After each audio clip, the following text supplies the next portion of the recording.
السلام عليكم، شلونكم حبايب؟ شخباركم؟ عساكم بخير. رجعت وياكم فيديو جديد. طبعا مشتاق لكم كلش هواي، هالايام قاعد اتاخر، اعذروني شويه انشغالات، ويا دوب اطلع لكم محتوى ان شاء الله يرضيكم. طيور جديده تدخل للمحميه ان شاء الله تعجبكم. محمد شلون نتواصل وياك؟ عن طريق حساباتي بوصف كل فيديو، اخلي الروابط فيسبوك، انستغرام، تيك توك، ذني كلهم اخليهن بالوصف مال الفيديو. اي فيديو ينشر تلقون روابط حساباتي. طبعا انا متواصل وياكم على الستوريات، هواي بيكم متابعيني على الانستغرام ويشوفون انشر ستوريات على طول بشكل يومي تقريبا هيجي. هسه خلونا شباب نشوف محمية احد المتابعين، وصلوا على محمد وآل محمد، وخلي لايك وخليك ويا الفيديو. الله. السلام عليكم شباب، هذا حلال المتابع. هناك ابو علاء نتعلم منك انواع الطبقات. هاي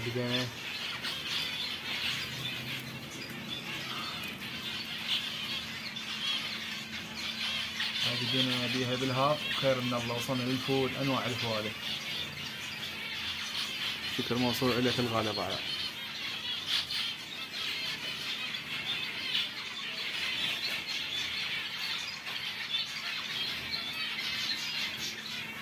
هاي هنا الامهات.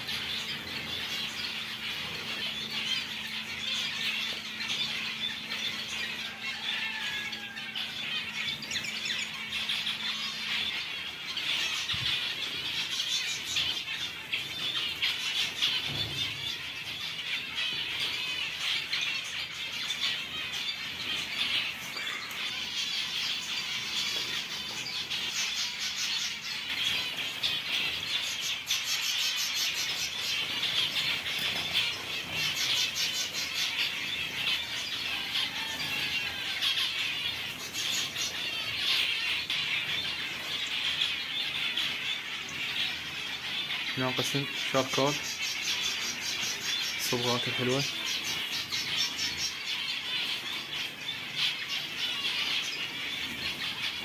هنا عزل المخاليف.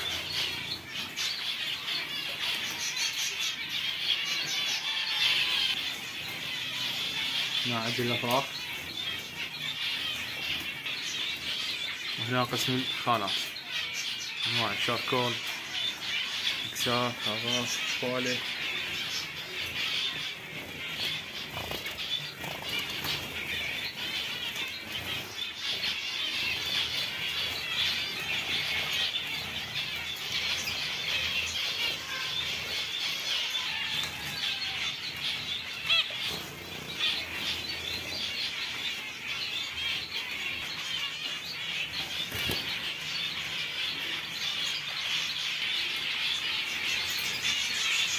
حياكم الله شباب، هذا حلانا المتواضع على قد الحال.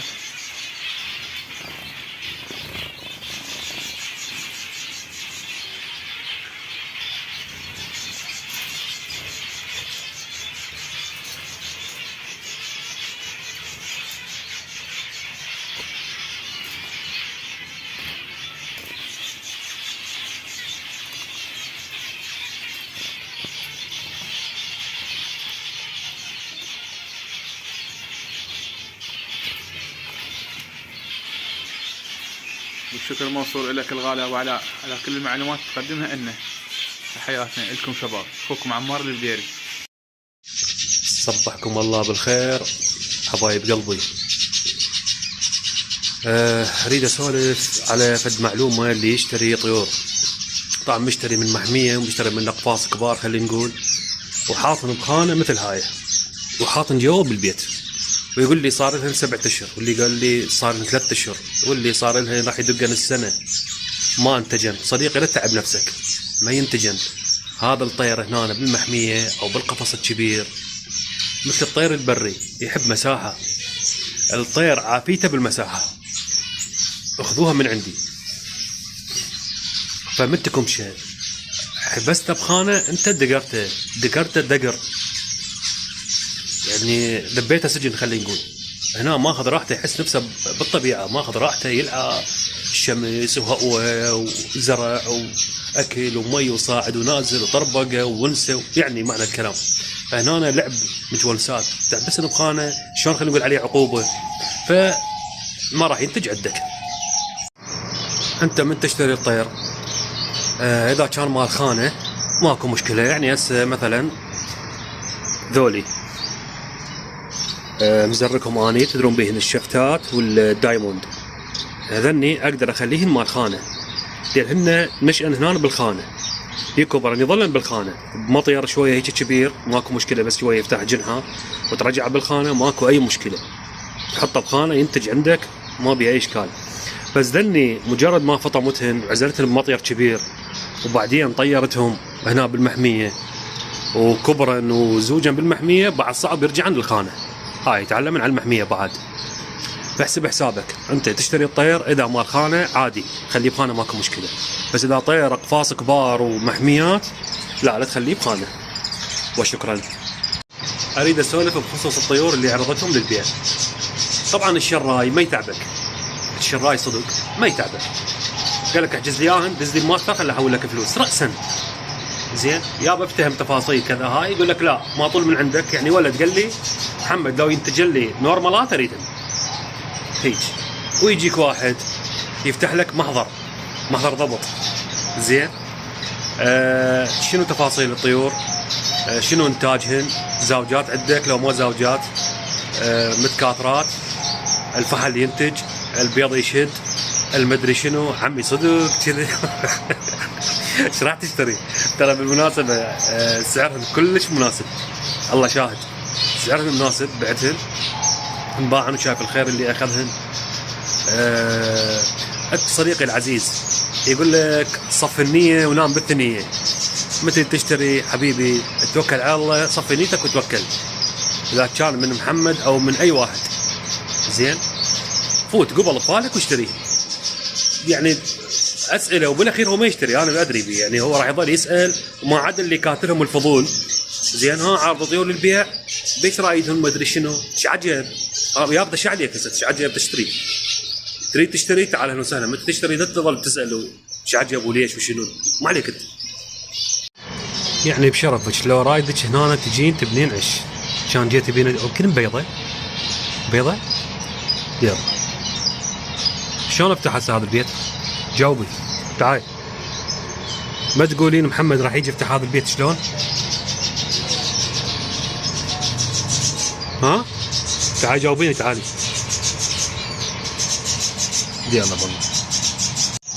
شلت البيضة منه زرقتها هناك، بس قلبي ما انطاني، رجعت وصبت لهم هذا العش هنا. ايش كم عود تدرون الحمامة تحط هيك كم عود وتبيض صفها مباشرة، بلكي تقتنع يعني. والطير من يقطع اقلب مكان بعد يقفل. هاي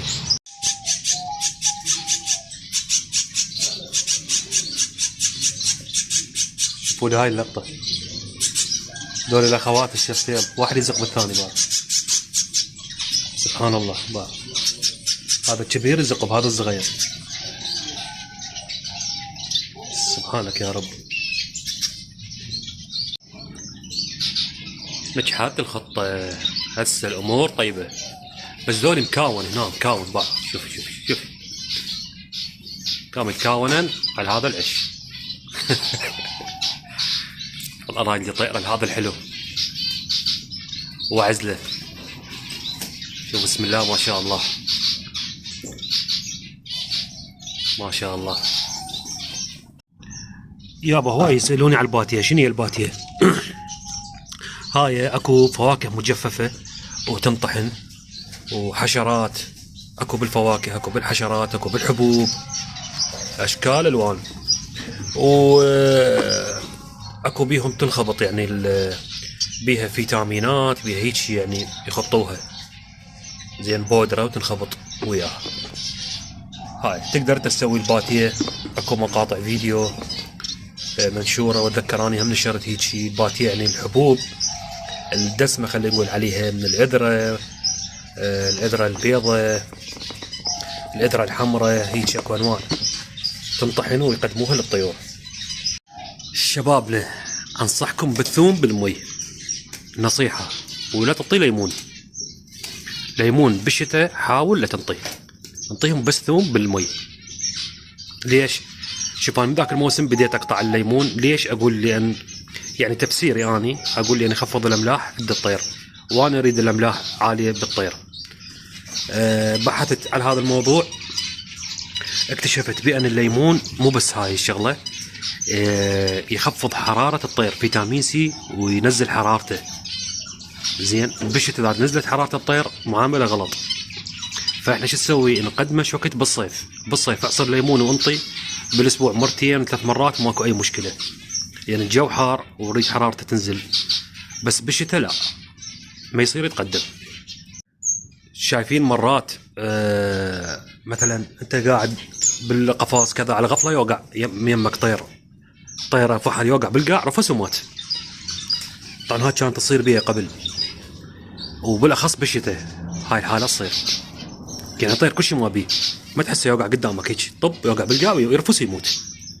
كل شيء ما بيه الطير، تباع عليه كان يلعب. وهاي يصير جلطات تصيب الطير. فانت شو تسوي؟ من تقدم الثوم.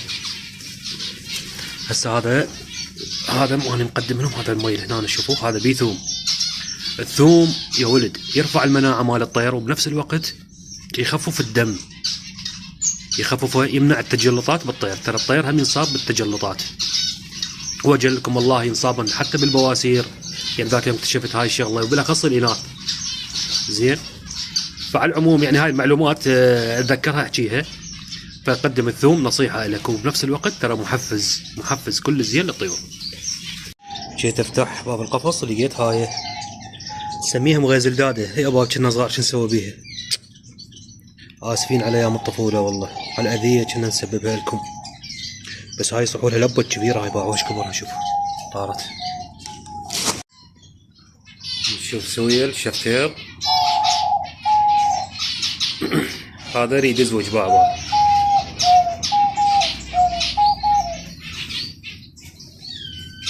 هاي حركات بابا.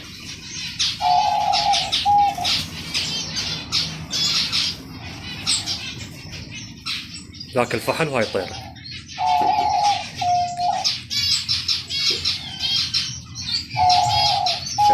ذني مبيضا هنا، بسم الله ما شاء الله. هذا البيت بيضا هنا. بس البارود قاعد هنا يتردد، بس بيه المشاكل. يعني البارود بينات المشاكل، ما اعرف يتكون بيناتهم هيك. ويا الشفتيل مكون نوبة 2 شرسات.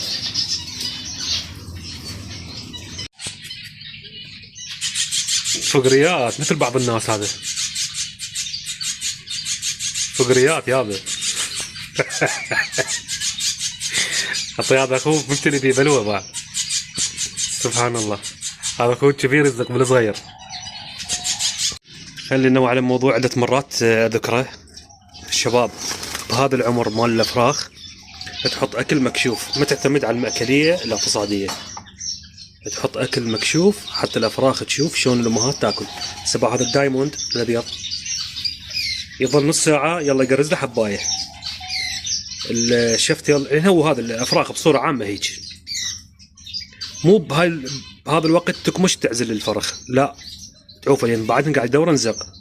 تراقب بعد، يعتمد على نفسه، شوفه ياكل وما يدور زاق. هاي يعتمد على نفسه، بعد ماكو هذا الصوت مال الزق والعياط يلا تعزلهن. انا دائما انوع عن هذا الموضوع لان تجيني فيديوهات خطيه، يعني يستعجلون يعزلون يموتن. هذا مو يشوفونه ياكل، بس اذا عزله يموت لان يريد زق. يعني بس هذا شنو؟ فضول الطير وغريزته هو ياكل، بس شنو ما يشبع. تاكل ليش كم حبايه، والحبايه يظل يفلس بيها على كيف، يظل يقرز ما يعرف يفلسها الحبايه. تعالوا نحجل الكذوات الحلوين. بسم الله ما شاء الله. صلوا على الحبيب شباب، يا ربي يرزقكم الافضل. ذني بنات التركيبه، تركيبه الفول اورنج. طبعا حنا به المجال بعد يوم او يومين تحجلن، بس اني هاليومين اروح الدوام واضوج بالتحجيل، يعني قوة يتحجل الفرخ خطيه، فاستغلها هسه. بسم الله ما شاء الله شباب. ما ادري يعني بينت بالكاميرا او ما بينت، ما أعرف طريقة التحجيل. هاي اللي ما يعرف. بسم الله ما شاء الله. ذول الزعاطيط، صلوا على الحبيب. اللهم صل على محمد وآل محمد. يا ربي يرزقكم الأفضل. شباب بالنسبة للحجل ايش قد قياس 2.8. بالنسبة للجامبو والسوبر جامبو نفس القياس، لأن هاي الأسئلة هواية جاي تتكرر علي. قياس واحد. بس اكو ولد يعني سألني سؤال غريب، هذا بعده خله حجله. قال لي يصير احجل مال الفنجس العادي للجامبو؟ قلت له والله يا صديقي انا ما ادري الفنجس العادي حجلوه، يعني ما سامع، فما اعرف يعني قياسه ايش قد. 2.5. الفنجس العادي من يحجله؟ ما يتحجل الفنجس العادي. شوفوا شباب شلون اصابع ينقرطن. يا رب يرزقكم الافضل. بسم الله ما شاء الله. شبابنا دائما افتح العش من هيك يعني افراخ عندك، افتح العش تشيكه، ترى تلقى مرات ريش ويلزق صاير بحلق الطير، هاي دائما القاه هناني. يعني هاي الريش اذا طبيت بالامعاء تسوي له انسداد ويموت، يعني تباوع على الطير تقول هذا شبيه الفرخ، يعني هيك عمر وما يقدر، يعني ما مسقوق او مبين مريض من هو هيك مبين، فتلقون هذا انسداد بالامعاء يصير. هاي ترى حتى بالدجاج صدقوني. اخوكم صاحب خبره تعرفون. ومن ترجعون الافراخ طلعوا مثلا حجلتوا وترجعون، رجعوا الكبار اول شيء خشنات، يلا الناعمات الكبار ترجعوهن يستقر، بعد رجعوا الناعمات. اذا رجعتوا الناعمات الكبار الناس تمرض ناس. مساء الخير. هاي مواد تعشيش انا مفلست لهم. جيبوا كوم هنا اروح دوام اجي القاهن ماكو. هسه شنو اريد ابدل المي، يعني باكر اني دوام. لان اليوم وين راح اعطيهم بس مي، من انزل بسلامه اذا احنا من اهل الدنيا نعطيهم ملتي فيتامين وكالسيوم بالنون. يمر علي سؤال محمدنا ايش تنصحني اربي من طيور؟ اني يعني هويت وهاي السوالف. صديقي العزيز ما انصحك ولا طير اذا ما تحب الطير انت. يعني هسه اللي هواة المعاقيف، طيور الحوب، غنادير، كوكتيلات كذا، من تقول له فناجس ما يقول لك ما احب هناني. زين واللي هوايته مثلنا هواية الفناجس اللي هي الزيبرا وبقية الفينشات الباقية، الشفتيل، الدايموند، الجولدنات، غيرها. زين هاي كل من وهوايته يا صديقي. ما انصحك على اي طير، انت شو تحب جيب وخليه. وهسه هاي اخر قطعة مال مي خليتها، قدمت للكل. طبعا هاي راد تنظيف هنا، خليها بعدين وين مالي خلق. صديقي العزيز تربية الطيور انت اذا ما تفشل، اذا ما تغلط ما راح تتعلم. ياما غلطت، راح عندي طيور طبقات مو صحيحة صارت عندي، يعني ارسم شي ببالي يطلع عكس. انت بهاي الشغلة تتعلم، اذا مو انت بنفسك ترسس الطيور تضرب هذا على هذا، انت تعلم. انت صدق واعتقدوا بالله ما حد علمني، قسما بالقرآن اني ظليت يعني ادعفس، ومع العلم ايش قد ما تتصورون وقتي ضيق، والله العظيم وقتي بشكل ضيق. حتى مجال يعني مو ذاك المجال اللي قاعد اصور بيه واراوس بيه الطيور واطلع هذا الانتاج، يعني وقت جدا بسيط. فصديقي العزيز يعني بالتجارب انت تغلط عادي، يصير عندك هلاكات عادي، يصير عندك انتاج غلط عادي، هذا الامور جدا طبيعي. شو تسوي؟ انت راح تستفاد، هاي راح تستفاد تتعلم، هاي طبقه غلط هاي طبقه صحيحه هاي من شنو، ويراد لك فتره، يعني فتره من الزمان شوي شويه وياه تتعلم. يا رب ان شاء الله توفيق للجميع. وصبحكم الله بالخير. شلونكم يا طيبين؟ ان شاء الله الكل بخير. هاي تحضيرات راح ارسلهم باتيه واقدم لهم. هاي رجعت بعد يومين، دوري اعطيتهم وجبه الريوق. ادري جواهم افراخ 2 شفتيل. نفتح البيت شويه انت مره فستك، لا تشلب يا حبيبي، لا تعاند. بسم الله الرحمن الرحيم. بسم الله.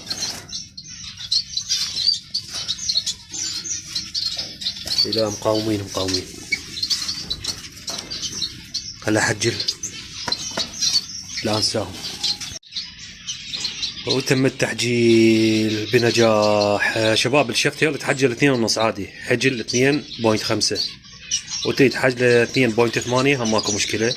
شو بس هذا كبير وتحجل 2.5 يعني مال بنغالي مال فينيشات يتحجل عادي لان رجله رفيعة الشيف تيل.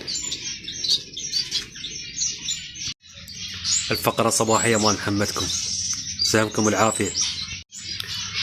شباب خلي افيدكم بهاي المعلومة. اللي مقبل على محمية هاي يعني ما شاء الله شباب مقبلين على محميات وحتى شابات ما شاء الله ربه.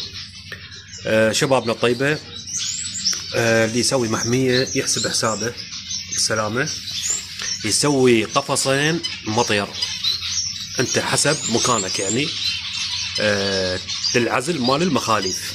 الافضل ينعزلن لان اني هذا الموسم عفت المخاليف صارت عندي مشاكل بالانتاج يعني. بس عندي مثلا وجبه مال دايموند راحت كلها سقطت. راقبت لقيت البنات هن الوجبه اللي قبل هن فناجس يزاحم الامهات تنزرق هناك جو الفناجس يزاحم الامهات بالنوم ويتكاونن وياهن، فهذا البيض يخرب ويكبس ما راح يصير يعني ما يفقس تعرفون. فالمهم قفصين. ليش قفصين؟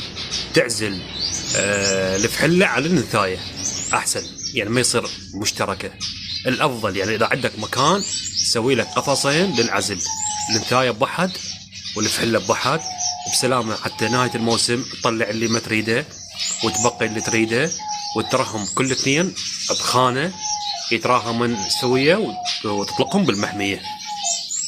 بعد شلون تفاصيل قاعد احكي لكم، وهم راح يدخل لي واحد خاص يسقمني سقم. شبابنا الطيبه انا ما مقصر وياكم بالمعلومات وحاكي لكم كل التفاصيل. هواي جدد قاعد يدخلوا لي خاص طبعا اسئله تبزع. ليش انا قلت هالشكل هسه؟ اسئله تبزع يعني شيء مو طبيعي. كل شيء ما يعرف هو هاوي جديد ويريد بسرعه ينتج فواله. يعني العالم مثبوره ثبر على فواله. يا اخي مو بهالشكل هذا، ما راح اصير مربي ناجح يا صديقي.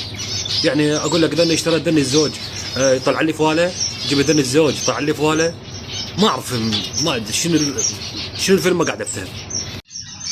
فاحب اقول لك يا صديقي انت ما راح تكون مربي ناجح اذا تفكيرك بهالطريقه هاي. زين راح تفشل، كل شيء ما راح تعرف. هاي الطيور عباره عن خليط كل الاصناف فيها حتى تعرف هذا شي ينطيك هذا ايش راح ينطيك، غير تكون مربي ناجح. لو قبل تريد يعني جبت لك زوج اريد ان يطلع لي فواله، وهي يعني الغايه من عندها الفواله عود غاليات وحتى يشتغل ويصير تاجر ويربح فلوس. هاي الغايه من عندها. فهاي هوايه يا حبيبي. اذا انت هاوي ربي كل الانواع زين كل الاصناف حتى تعرف هذا ايش راح ينطيك هذا ايش راح ينطيك. تعلم التركيبات التصنيفات زين. الخمود ذني وين يروح يابا؟ الهافات غير ذني شنو؟ احنا من ذني يطلع الفواله من التركيبات. انا انتاجي الفواله من التركيبات يا ولد. والله ما طببت فواله اني المحميه زين. انا اللي انتجت الفواله تركيبات وحكيت بهاي مواضيع بهذا الموضوع بهذا الخصوص زين.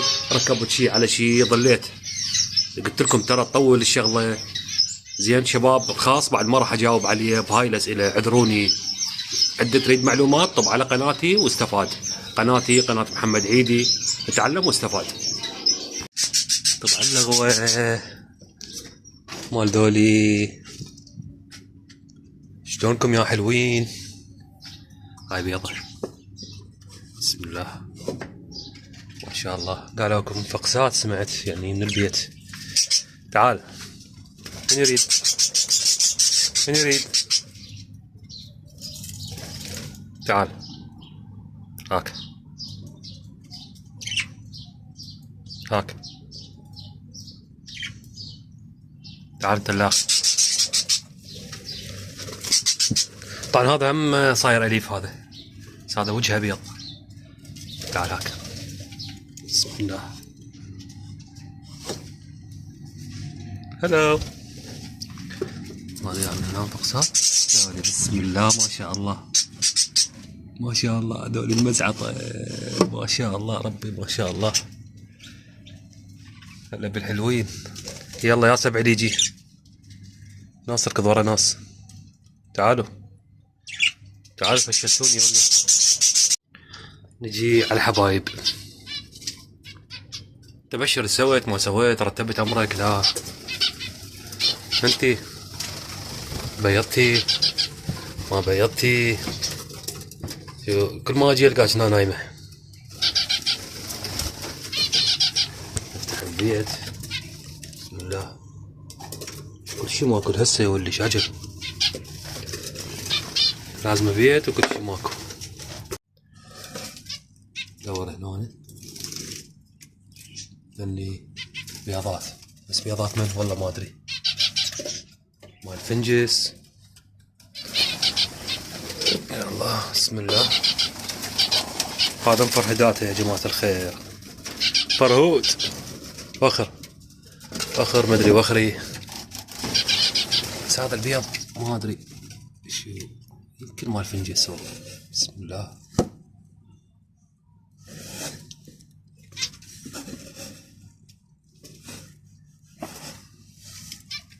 ايه يا مال الفنجوس بيض، بس البيض مخربط، شي هناك وشي هنا. خلي احولهم هنا دول الاثنين وياها. بسم الله. هنا هسه جيد. يعني بيض الجولدن ما يصير هيك، يصير مدعبل، بلكي ملقحات. هذا شوف هاي والله ايش راح يطلع لي. صبحكم الله بالخير، يوم جديد ومفاجآت جديدة يا جماعة الخير. تعالوا ندش جوا. بسم الله الرحمن الرحيم. البنغالي يودع شباب، بقيت 4 بس، هناك الخامس الزوج تدرون بيه هذول القديمات، وهذا الزوج الصديق يعني بقيتهم. بقيت الخانات. هذا الدايموند مو إلي، هاي فارغة. ذني مبيوعات الجو هنا عازل بيها جولدنة. تعالوا نشوف الجديد. صلوا على محمد وآل محمد. بسم الله ما شاء الله. رحبوا بالجديد شباب. الباروت الأحمر والستار فينش ما شاء الله ما شاء الله. هذا فحلاني عازله هنا. هذا شوفوه فول، فريكون فول. وذني البارود فينش، وهذا الستار فينش. هسه راح اطلقهم. الستار فينش راح اخليه ويا الفناجس، والبارود هناك ويا الشفتيل. البارود زوج وتك طيرة، بدلت هذيك الطيرة، ما قعدت ولا ويا ذاك الفحل اللي عندي، جبت وجه احمر. النهاية احلى لحظة، الافراح من تطلع. طبعا صار قلت اصورهن. ذاك البيت وهذا البيت اللي هنا هذني يعني يطلع، بس بدي يشوفني قاعد اقل حركة هيك يعني، بس حركة دير يرجع بق بسرعة يطفر جوا. شوف ذاك ذاك الاخ، بسم الله ما شاء الله. واو هاي زعطة. بسم الله ما شاء الله. يا رب ان شاء الله نشوف خيرهم. يا رب يرزقكم ان شاء الله الافضل شباب. هذا نهاية الفيديو. اذا كنت ما مشترك ادعمنا بالاشتراك. تحياتي اصدقائي، مع الف سلامة.